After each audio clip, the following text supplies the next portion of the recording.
And here we go. Lose all. Another standard gospel movement. So I'm going to minor 4 down to my 2 minor 7 flat 5. Both chords comes from the parallel minor. In this week's tutorial, we're going to talk about 2 concepts you must know if you want to be a gospel musician or just a pianist that has the ability and the skill to be able to reharmonize songs using passing chords and all of this. And that is the concept of modal mixture and borrowed chords. These 2 terms are often used interchangeably, but there's a slight difference between the 2, and we're going to talk about all of those things in today's lesson and how you can build chords using just these 2 concepts to spice up your songs. So that's what we're going to talk about this week. Stay tuned. Welcome back to the channel. My name is Warren McPherson. If you're new to the channel over here, this is where we teach gospel piano by ear, covering theory, chord progressions, ear training, and everything in between that you need to know to be able to play gospel music effectively by ear. In today's tutorial, we're going to talk about modal mixture and borrowed chords. Is there a difference between the 2? And basically how we utilize these in our playing. For some of you who are more intermediate advanced, you've probably already been using these concepts but didn't know that's what you're doing. So now you just be able to put a name to it, but then also allow you to be able to better target the things that you're doing with more precision and more control, because now you have a better foundation as to what you're doing instead of just going everything by ear. All right, so let's jump into it. Borrowed chord, modal mixture. First, let's talk about the similarities and the differences. So at the top, we have modal mixture. And the term modal mixture, or you'll hear it often referred to as modal interchanging, simply means we are mixing modes when we're playing in one key. And you probably hear people talk about the Dorian mode, Phrygian mode, Lydian mode, Mixolydian mode. All of those are different modes. And so modal interchanging, modal mixture involves borrowing chord from any mode that shares the same tonic. Now let's take the key of C, for example. C major is also known as the Ionian mode. So if I'm playing in the key of C major, I can borrow chords from C Dorian. I can also borrow chords from C Phrygian, C Lydian, C Mixolydian, C Aeolian, or C Locrian. So I just played all the different variations of modes based on C that you can use. Now, these modes aren't derived from the C major scale. They're just the modes built on C. So they're a little bit different. And you might say, Warren, how is it that you're able to conjure up so quickly the notes for each of these modes? It's actually not that difficult. And I have a video titled Methods for Learning Modes that I'm going to link down below that really explain to you how to quickly think about modes and how to play them, because they're really all based on the major scale. So if you know your major scale very well, the concept explained in that video down below in the description will give you all the tips and tricks within the day. Before the end of the day, you'll be able to quickly pick any note and play a mode on that note.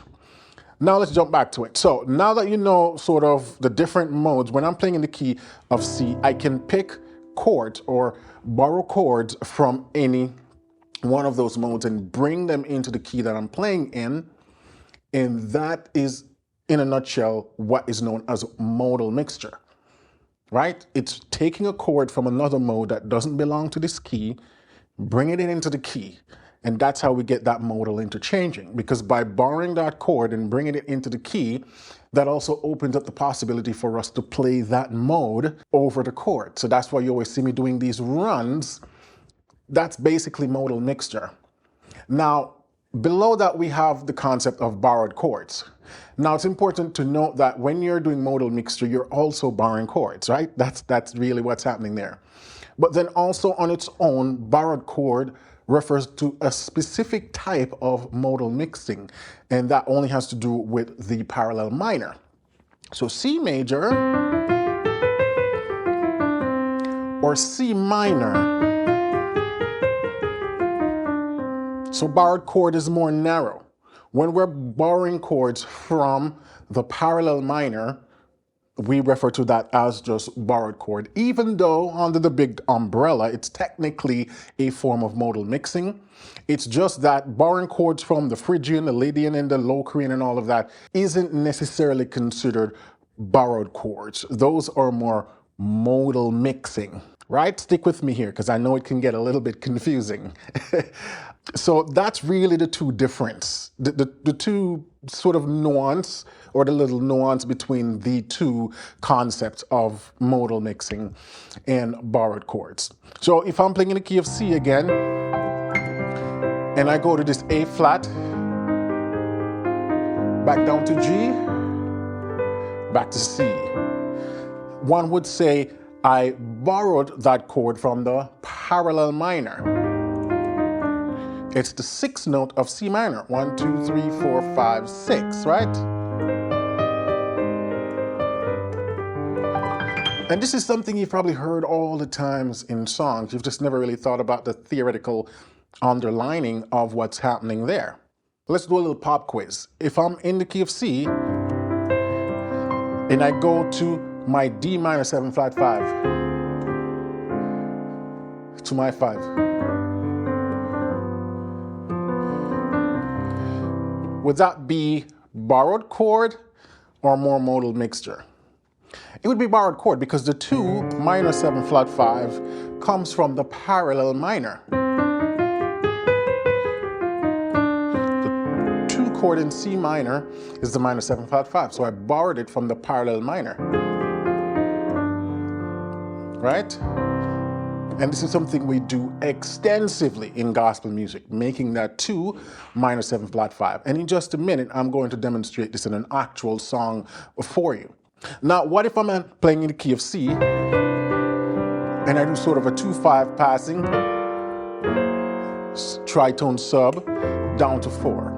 Would that be a borrowed chord or a modal mixture? In this case, that would be modal mixing, because this chord doesn't belong to C minor, which would be the parallel minor for C major.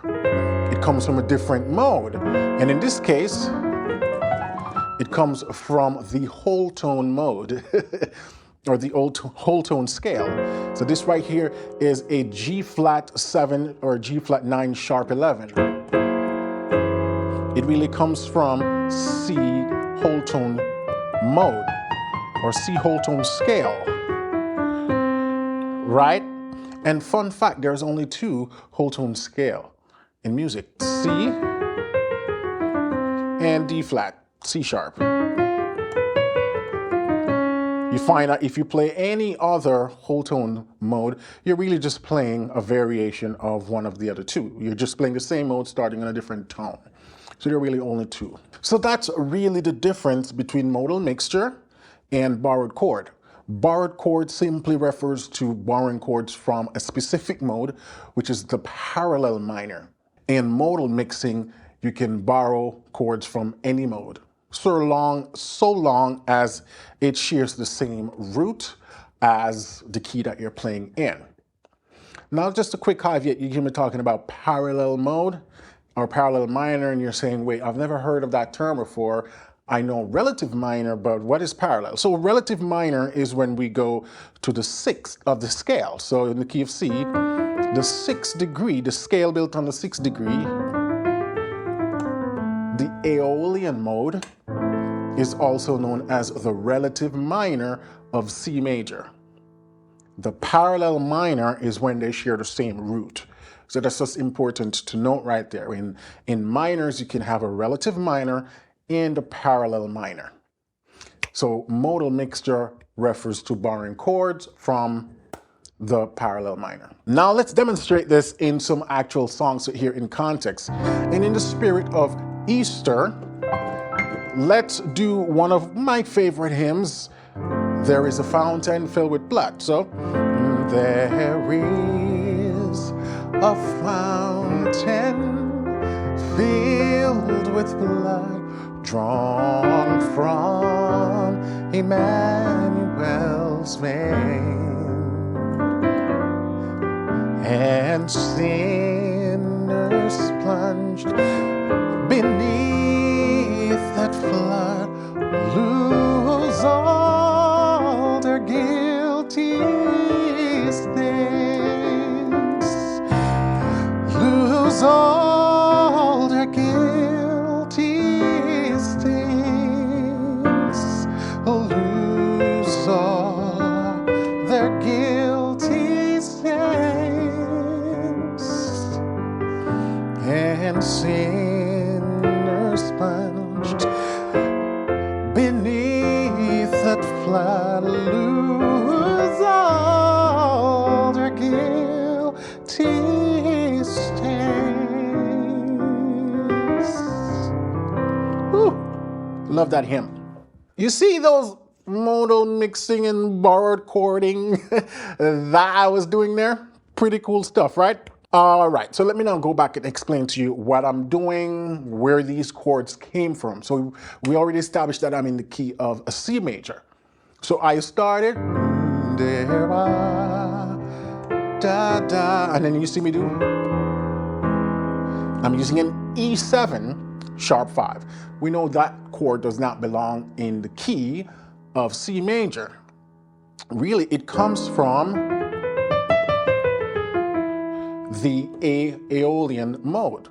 Well, actually, it's not the Aeolian mode, it's the A harmonic minor mode, right? Because I'm playing that G sharp. If it was a G natural, then it would be Aeolian, but it's the sharp 7, which is the harmonic minor. So it's the fifth chord of a harmonic minor. That's where that mode comes from. So right here, we're doing a bit of modal interchanging, modal mixing. Because I now use this chord, I can play this mode.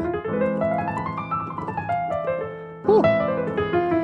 The fifth mode of the harmonic minor scale, which is the Phrygian dominant.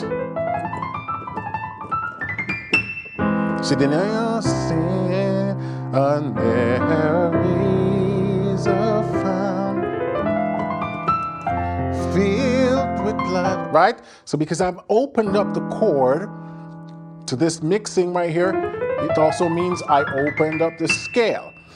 And again, I have more videos right here on YouTube that talks more about figuring out which scale goes over which chords. And I'm going to link to all of that stuff down below. So make sure you check the description of the video. A lot of goodies going to be down there. So that's my first chord, and that's where it came from. That's how you do theoretical analysis.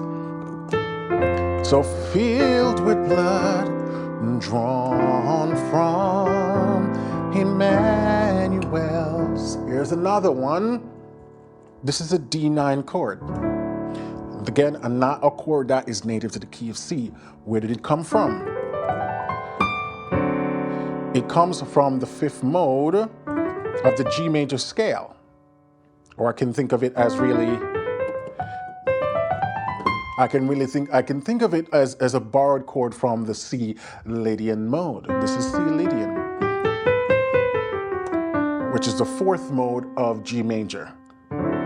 And you can say that's where it came from, right? Because the whole concept of borrowed chord is that you want the keys share the same root of the key you're playing in. Or I should say modal mixing. So then we can say, oh, this D major comes from the C Lydian, which means I can play C Lydian mode over it, right? Emmanuel's vein,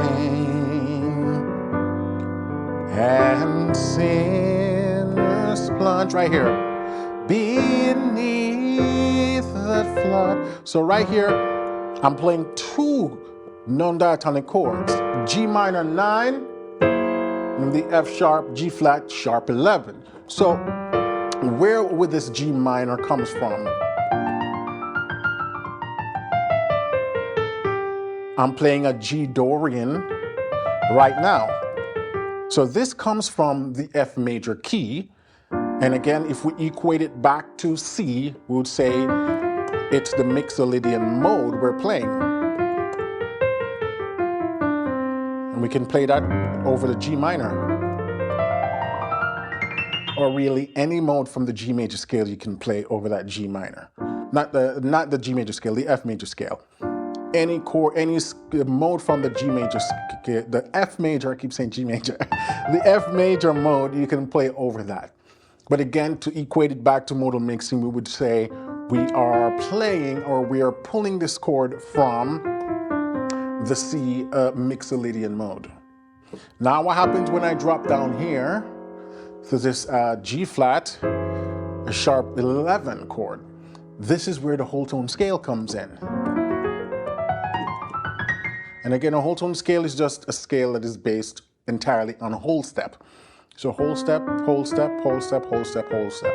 And with that concept, you can play a whole tone scale easily on any note. So I can go to B, a whole tone, whole tone, whole tone, whole tone, whole tone. You get the B whole tone scale, right? So in this case, this comes from the C whole tone scale. And you might say, Warren, how do you know that? How do you know that? Because all the notes of the chord can be found in that scale. And that's really what we're doing. We're looking at the chord and say, which scale has all these notes? Now, because I've been doing this for a while, I can see it very quickly. But that's what's going on here. All the notes of the chord must be able to fit squarely within one key, and we need the root of that key to be C.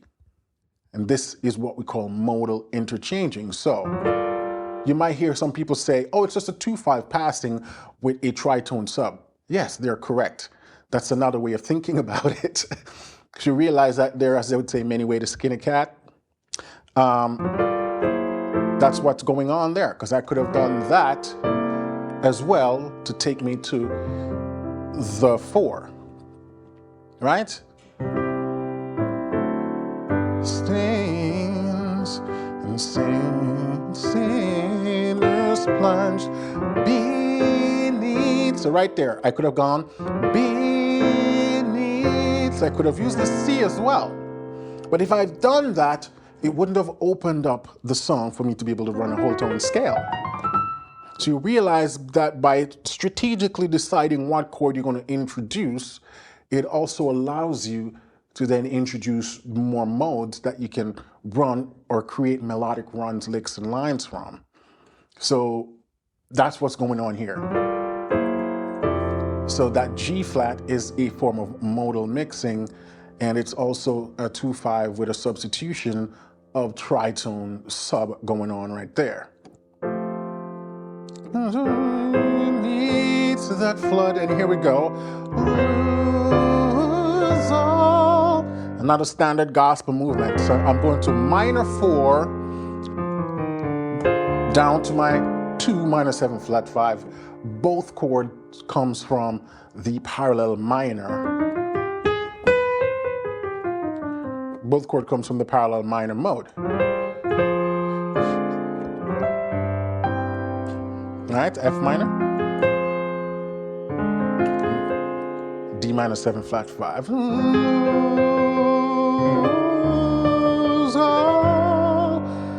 Then I'm just doing a 2-5-1 sort of almost turnaround. They're guilty stains. One more time.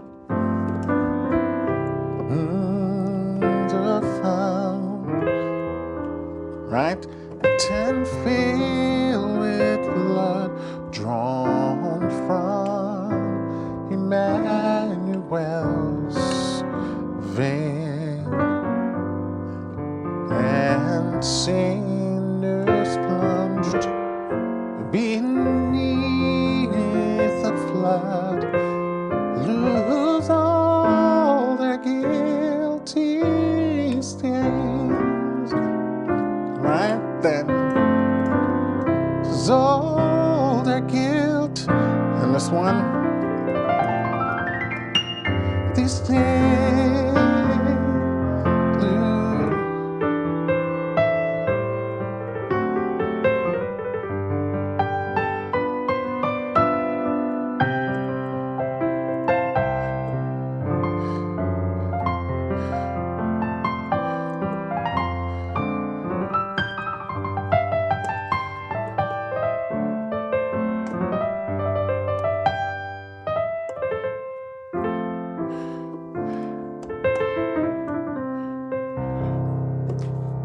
just having some fun there at the end. So I know this is a lot, so I would say take some time, rewind the video if you need to, take notes if you need to, because there's a lot that I just mentioned in this video, especially if you're new to this whole concept. But in summary, you just want to remember that borrowed chords simply refer to borrowing chords from the parallel minor.